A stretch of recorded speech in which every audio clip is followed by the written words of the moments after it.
Hey there, as I record this, it is my birthday. I am on my way to get my birthday Starbucks drink. But I want to encourage you out of God's Word today in the book of First Kings. It, this devotional today is going to be for people who maybe are struggling with hiding from life.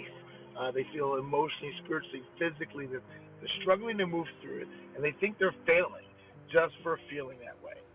So if we look at First Kings chapter 19, verses 13, like second half of verse 13, it says this. And a voice said to him, "What are you doing here, Elijah?" So the word for the day is calling.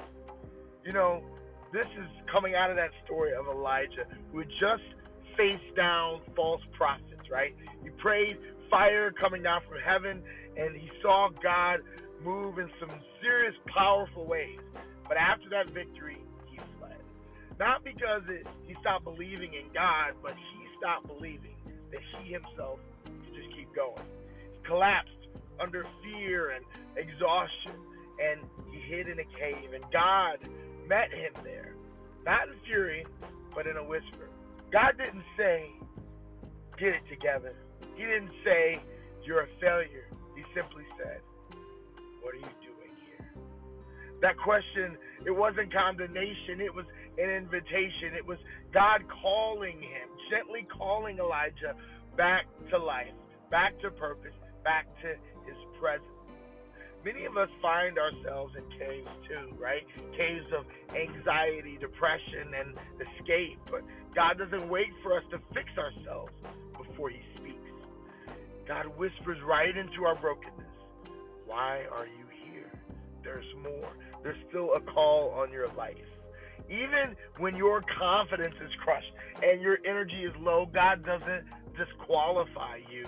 In fact, he often starts fresh in that cave. Because your calling was never about how strong you are. It was never about how you feel. It was always about how faithful he is. So ask yourself today, where have you been hiding lately? Emotionally, creatively, spiritually? And what would it look like for you to step out of that cave in one small way? And in prayer today, ask God to meet you in the cave, exactly where you are.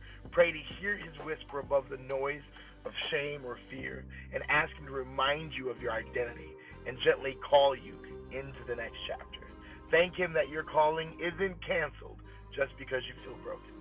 Hopefully this encouraged you today. And hey, look, I don't ask for much, but it would be awesome if you gave me a happy birthday comment.